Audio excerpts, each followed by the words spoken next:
The following program is an opinion program. The opinions expressed by the hosts and guests of this program are not the opinions of the management, staff, and advertisers of this station.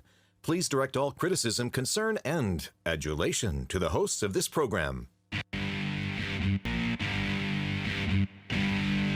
Hey folks, Dale Jackson here. Welcome to Alabama Politics This Week. We got a lot to get into. As you can tell, we're again remote this week because our $1 million studio is being built for us that you will, of course, see next week. Now, I'm Dale Jackson. I'm a radio talk show host. You can hear my show Monday through Friday from 5 to 9 a.m. in Huntsville on WVNN and in Birmingham on Talk 99.5 from 10 until noon. Becca Music is not here with us. Instead, we are joined by Yaffe, and he is the talk radio host on WVNN in Huntsville as well from 9 to 11, and the program director of an awesome sports radio station called Talk Radio 730 a.m., 1039 FM, The Up. We got a lot to talk about today. Our guest, Tim Melton, my colleague at Talk 99.5 in Birmingham, will be with us to talk a little bit about what's going on around the state and the world as we move through today's show. And I've got a party shot for you as well. And it's about Joe Biden lying, which is a huge surprise, I'm sure, to lots of people. But let's go ahead and get started. Let's get to the 2-minute warning.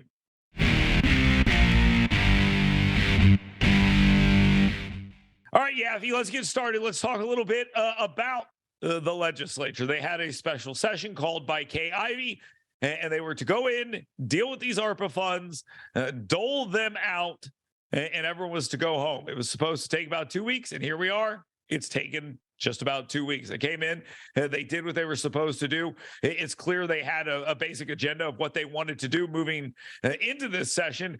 Did they accomplish everything they wanted to do?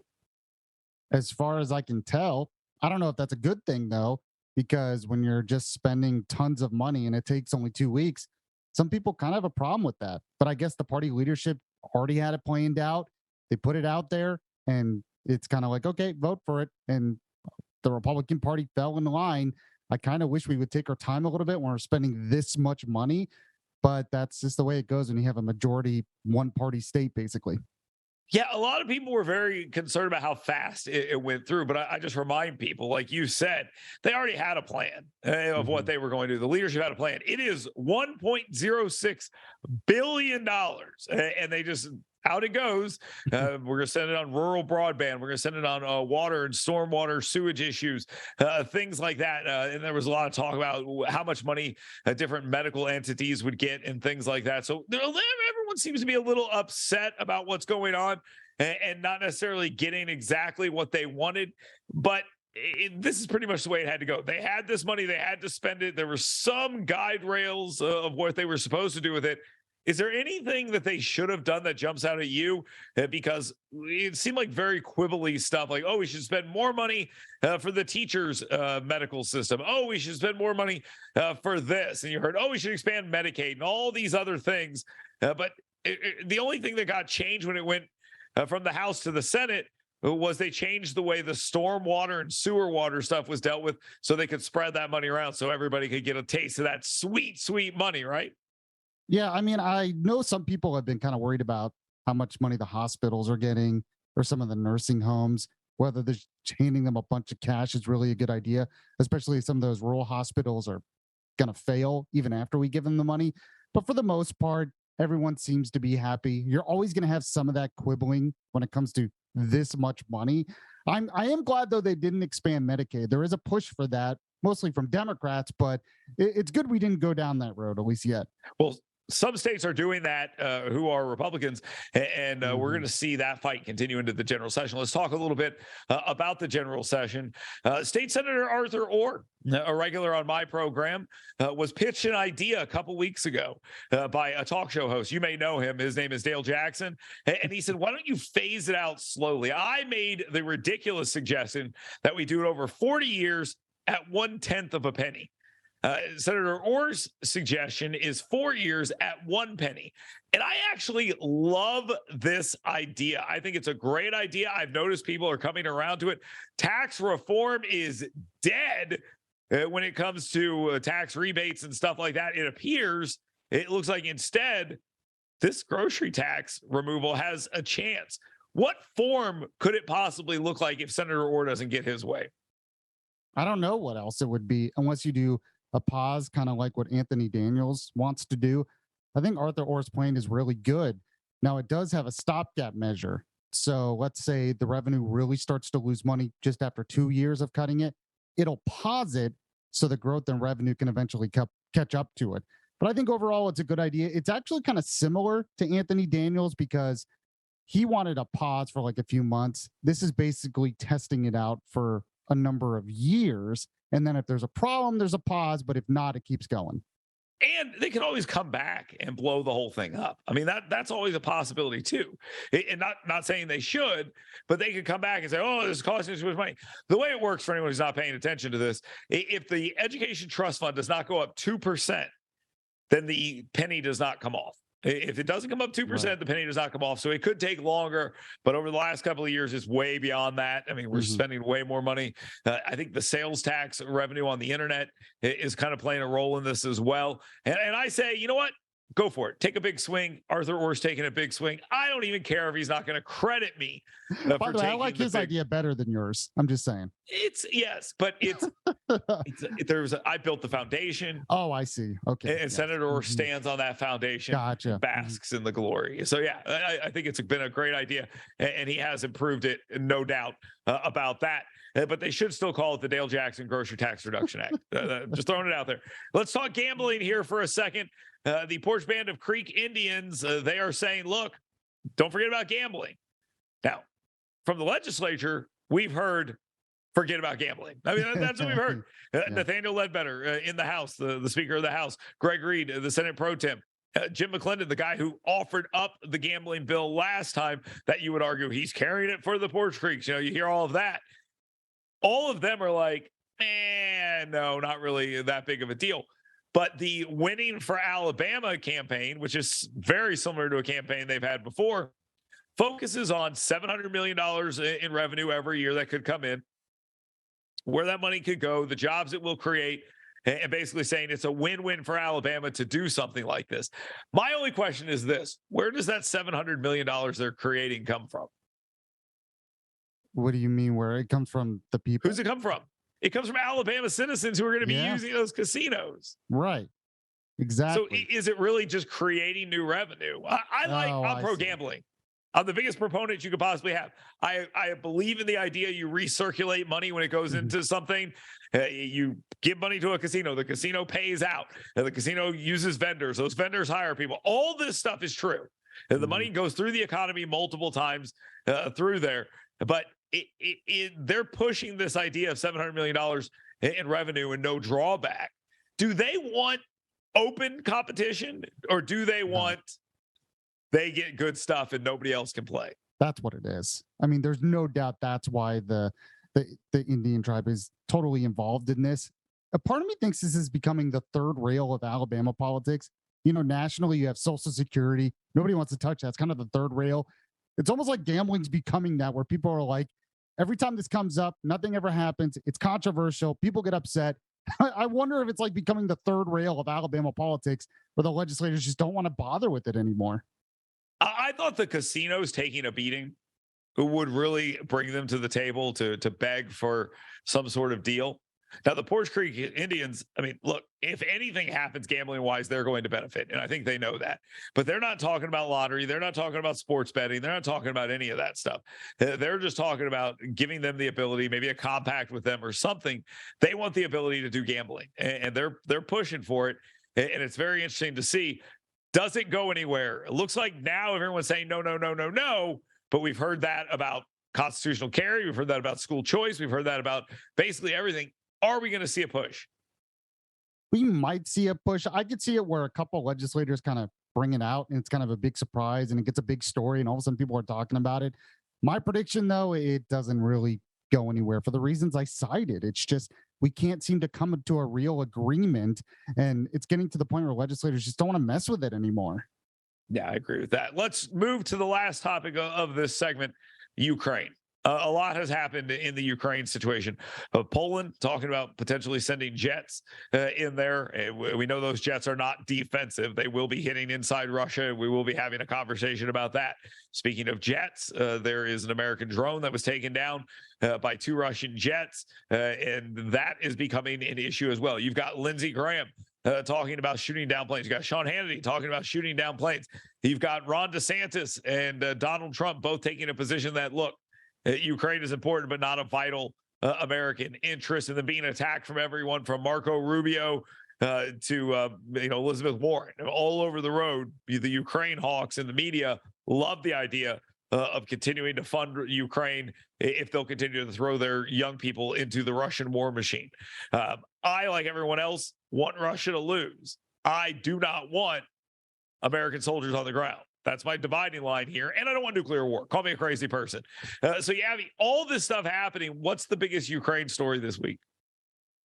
The biggest Ukraine story is the jets. And I guess there's 2 parts of that. You have Russian jets taking out the drone. That's a huge story, especially if Russia can somehow get access to that drone. But sending jets to Ukraine, I will say overall, I feel like nobody's been right on this subject, except what you said is pretty close. You have one side that's kind of like, let's get out of this. Another side that says, let's go all in. And I'm like, I want to support them, but what's the end game here? How does this end? We're not asking Russia to surrender completely. We're not going to invade Russia. Okay, well, we have to come to some negotiated settlement. What does that look like? I see no leaders talking about this on the world stage, and that kind of bothers me. And what did I say at the beginning of this? Do you remember? No, I don't. Russia's going to take Crimea. They're going to take everything else that connects it all together. Right. They're going to take those 4 territories they want. And eventually this will end with Russia taking that. And everyone's saying, but that's not officially Russia. And Russia's like, yeah, okay. Sure. Great. Delightful. Now just make sure that we can use that port and shut up. And that's what I think is going to happen. Well, and that's actually a pretty big victory for Ukraine, because Russia completely invaded that country. And everyone at the time was like, okay, they're going to be totally overthrown in a couple of weeks. So that's not a bad thing for Ukraine, but you're the only one saying that. I don't see any world leaders saying that, which really bothers me. I mean, that's the end result. The end result of that is as I described. So we'll have to come back and hit on that. We are way long in this segment, but we got to take a quick break here. Tim Melton will be with us from Talk 99.5 down in Birmingham. Keep it locked right here. Alabama Politics This Week. You work hard to earn little escapes, because doing your best means being your best. So let us help you discover your best at Premier Dental Spa. With our unique blend of cosmetic, dental, and spa-like aesthetic services, you'll leave feeling relaxed, refreshed, and renewed. Make sure the best you is here to stay, and book your appointment online today at premierdentalspa.com. Hey folks, Dale Jackson here for my friends at University Kia. Now look, I love Kias. I've driven plenty of them. I used to have a Kia Sportage. When my son was born, my wife said, no, we got to get ourselves one of these big SUVs. The Telluride from University Kia is an absolutely amazing vehicle. You get it at a great price, but you get everything at University Kia at a great price. Learn more about it today. Head on over to universitykia.com. Find the perfect vehicle for you, new and pre-owned. They got it for you. universitykia.com. I'm a small business owner, and after the past 2 years, I'm ready to hire. But it seems like every time I find a good worker, they don't have a driver's license. Hard to get to the job if you're not allowed to drive. Support the bipartisan driver's license bill and get folks back on the road. Workers drive Alabama. When we're free to drive, we're free to work. Want fun, safe, intelligent fitness programming? Want to build muscular strength, cardiovascular endurance, drastically improved range of motion and mobility, and learn proper nutrition to fuel your life with energy and emotional health? Well, come find out why Iron Tribe Fitness is ranked one of the top 5 fitness programs in America. Come find out why personal training and intentionally working on your current movement patterns individually is not only important, it's just another core value that separates Iron Tribe Fitness from other fitness facilities. To learn how to get your 2-week free pass, go to irontribefitness.com. Hey folks, Dale Jackson here, and this is my son, Grant. Now, I'm here to talk to you about Top Shelf Customized Cleaning. He's a handful, I'm a handful, and if I want to stay married, I need Top Shelf Customized Cleaning to come and take care of my house. They do an amazing job for me, and they'll do an amazing job for you. Cindy loves them. I love them. Grant loves them as well. Check them out on Facebook. Top Shelf Customized Cleaning. And don't forget, call them today, 256-417-9122. And when you talk to them, make sure you tell them Grant sent you. Have you filed for disability benefits but were denied by the Social Security Administration? Or do you need to apply for benefits and are overwhelmed with paperwork? Are you between the ages of 50 to 63 and can no longer work because of an illness or injury? Thousands of hardworking Americans are in your situation. They file for disability benefits every month and are unnecessarily denied their much-needed benefit check. Call now for a no-obligation, free evaluation. We can help you nearly double your chances of approval and get your benefit checks faster. We understand the physical, emotional, and financial impact and will share our insider expertise. There is a time limit to apply.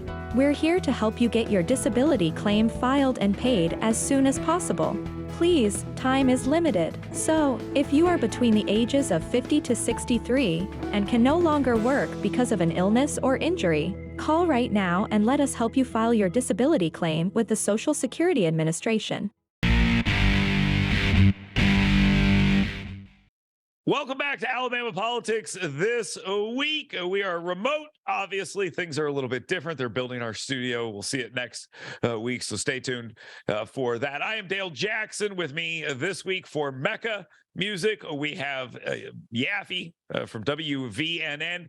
And our guest this week is Tim Melton. Tim Melton is a talk show host at Talk 99.5 in Birmingham. He hosts News and Views. I am just his lowly sidekick, 10 to noon, so check that out. Tim, thank you very much for joining us. We've talked a lot about Ukraine, and Yaffe and I were just talking about Ukraine and what it all means. We've heard all the politicians talking about it. The one thing Yaffe and I didn't really touch on was the 2024 fallout here. You have DeSantis basically taking the Trump position, which is basically the Dale Jackson position. At the beginning, DeSantis said, okay, here's what we need to do. We need to support these guys. And then he looked at his watch, which had a calendar on it, and said, how long are we going to do this? And now everyone's freaking out on him. Marco Rubio, Elizabeth Warren, the media, everyone's freaking out on him. And it seems like this is the position the two frontrunners in the Republican primary hold. The others are going to obviously take a different position. What impact does this issue have on this race right now? Well, as I look here, I'm sorry. A little bit of a prop there.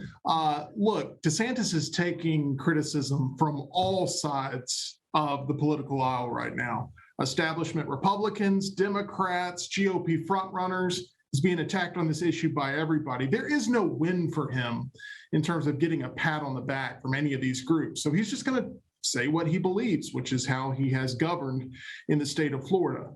In terms of political fallout, what this means for him, he's got no win when it comes to the way Nikki Haley has summed this up. She basically said that he's just trying to copy Donald Trump in every form and fashion. These attacks feel unfair, but DeSantis is used to unfair attacks. He's going to be able to weather this storm. What I don't like is the narrative that's building of, has he already fizzled out? Has he already shot his shot? Is he actually ready for prime time? This is a guy who is ready for prime time, and he's not going to miss his time by missing this moment. So I have a lot of faith in DeSantis after we all got a chance to see him in person.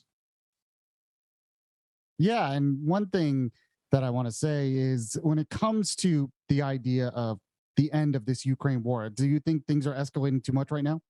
Yeah, absolutely. We're in a situation where we have Russians that are shooting down or colliding with our drones and then trying to take our technology in the Black Sea. I'm not a fan of where we're headed with this, especially with a leader in this country right now in Joe Biden, who seems to only be excited about this issue. This is the only thing he actually wants to tackle. This is the only thing he's actually going on a tour and saying, I've got this covered.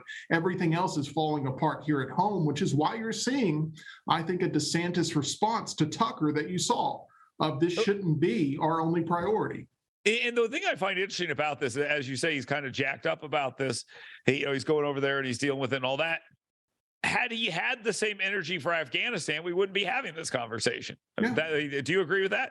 Yeah, as messy as that withdrawal of troops was from Afghanistan, it feels like we're messy entering a future war with Russia right now, one where China may be backing Russia, and it may lead us closer to a world war that I don't trust our leadership to handle. But this is the one thing Joe Biden is beating his chest on, and that terrifies me, Affy. That absolutely terrifies me, to answer your previous question. You know what's fallen off the table? School choice. I've heard nothing about it. The grocery tax is getting a lot of attention. You hear about Medicare, you hear about stuff like that. Now gambling's coming up with the Puerto Rican Indians and what they're saying. So school choice is kind of fallen off the planet. Is that a sign? I feel like it is, Dale. I feel like the only person I hear about school choice from is you on this program. And that's kind of where we are right now when it comes to the waves being made there. I'm curious as to what else you can do to generate excitement and buzz about school choice, because right now it feels like it's flatlined in terms of issues of actual momentum. And when it comes to gambling, you know where I stand on it. I know where you stand on it, I believe, and that is that people, if they have the opportunity to spend their money on all different other types of vices, why is gambling any different other than they can't figure out how to divide up what piece of the pie goes where? But after this is over, I'm heading over to Mississippi, and I wish I could spend that money right here in the state of Alabama, and I'm not joking about that. Are you going to bet? Are you going to bet on basketball? No, I'm going to play poker. I have a lot of props today. I'm prepared for this, but no, I'm going to play some poker in Mississippi in the biggest tournament I've ever played in, and I wish I could do that right here in the state of Alabama, a place I call home. I feel like they're never going to solve this issue, though, right? I mean, you are personally for it, but I feel like it's just never going to be solved. Yeah, I think that Tim would agree, although he has been struck silent by that comment there, and that's okay. But yes, I think on that particular issue, I think a lot of people agree with you, Yaffee. But here is the thing that you got to think about when you're discussing this. Guys like Tim, they like the game. They want to be able to play it. They want them to come up with an answer for it. And they need to make that argument, not Tim, but the politicians need to make that argument. The Puerto Rican Indians argument, that it's $700 million in revenue and stuff like that. Tim, is that compelling? I know you're already on board, but do you think that's compelling to people who are on the fence? The argument of $700 million in revenue, so meaning new taxes and stuff will come in that people will be able to use. And, is that a compelling argument to people? I think it is. I think it is, because we're seeing potential Alabama tax money being spent in other states. And there is a genuine frustration. You hear it all the time on the radio when we actually get a chance to talk to people who care about these issues. And I think people want to see that money going here at home. But we have money that we can't decide on how to spend it anyway. So the argument that is the number one thing is, in my opinion, lost on the conversation. I think it's not solely about the money. I think it's about people having the freedom and independence to spend their money the way they want to, and gaming should be a part of the conversation here in the state. Last question to both of you before we take this, before I let you guys both go. Yaffee, I'm going to ask you this too. Do we need a crisis in Alabama to get gambling? Like, do we need some sort of financial crisis where the state says, we need this money? I mean, we just borrowed a bunch of money with $437 million in 2012. We just paid it back with this one-time use money. Do we need a financial crisis of some kind to get gambling in the state of Alabama? Yaffee, you first. I'm starting to think yes. I don't know what else it's going to take. I mean, it should be that way with the lottery, especially because when you poll after poll shows majority of people in the state support a lottery, but you can't get that. You can't get gambling. I don't know what else it would take other than some kind of crisis. Tim? And just really quickly, what you would think it would take was interest in sports to kind of push forward sports betting as being the catalyst. There's already a peak amount of interest in sports. And if Alabama and Auburn dominating in the tournament isn't enough to propel it forward with an outcry, I don't know what will be. Oh, a little behind the scenes stuff for everyone listening. I don't think I mentioned to either of the two. I had a conversation yesterday with somebody from the Porsche Band of Creek Indians and their movement and ads they're running right now. And I said, you guys need to be focusing on sports betting. I mean, I think that's a huge motivator. Now, some states have taken it on and not made that much money, and that's kind of been a reason why that hasn't really been a focus. But I think it's a motivator in a state like this. This would have been a perfect time to do so. And Dale, me and you, we'd love to be able to bet on WWE outcomes. That sounds like a sure bet to me. They're thinking about that too, which is kind of scary. Really scary. Tim Melton, Yeah, V, thank you guys very much for coming on the program. We will definitely talk to you guys soon. Everyone else, stand by. Party Shot coming up next on Alabama Politics This Week. Hey folks, Dale Jackson here for my friends at University Kia. Now look, I love Kias. I've driven plenty of them. I used to have a Kia Sportage. When my son was born, my wife said, no, we got to get ourselves one of these big SUVs. The Telluride from University Kia is an absolutely amazing vehicle. You get it at a great price, but you get everything at University Kia at a great price. Learn more about them today. Head on over to universitykia.com. Find the perfect vehicle for you, new and pre-owned. They got it for you. universitykia.com. Other southern states like Mississippi have stopped suspending folks' driver's licenses because they can't afford to pay tickets. Not Alabama. Nearly 170,000 Alabama drivers have lost their licenses because they missed payments on tickets. Hard to take care of your kids if you can't get them where they need to be. Support the bipartisan driver's license bill and get these folks back on the road. Workers drive Alabama. When we're free to drive, we're free to work. You work hard to earn little escapes because doing your best means being your best. So let us help you discover your best at Premier Dental Spa. With our unique blend of cosmetic, dental, and spa-like aesthetic services, you'll leave feeling relaxed, refreshed, and renewed. Make sure the best you is here to stay and book your appointment online today at premierdentalspa.com. Hey folks, Dale Jackson here, and this is my son, Grant. Now, I'm here to talk to you about Top Shelf Customized Cleaning. He's a handful, I'm a handful, and if I want to stay married, I need Top Shelf Customized Cleaning to come and take care of my house. They do an amazing job for me, and they'll do an amazing job for you. Cindy loves them. I love them. Grant loves them as well. Check them out on Facebook. Top Shelf Customized Cleaning. And don't forget, call them today, 256-417-9122. And when you talk to them, make sure you tell them Grant sent you. Well, welcome back to Alabama Politics This Week. I am Dale Jackson. Thank you for sticking with us towards the end of the show. We always do the parting shot. Before we get to that, let me remind you, yellowhammernews.com. Go there, sign up for my email blast, and you'll get that every single morning at yellowhammernews.com. You'll know the 7 things you should be talking about today. Let's go ahead and get to that parting shot.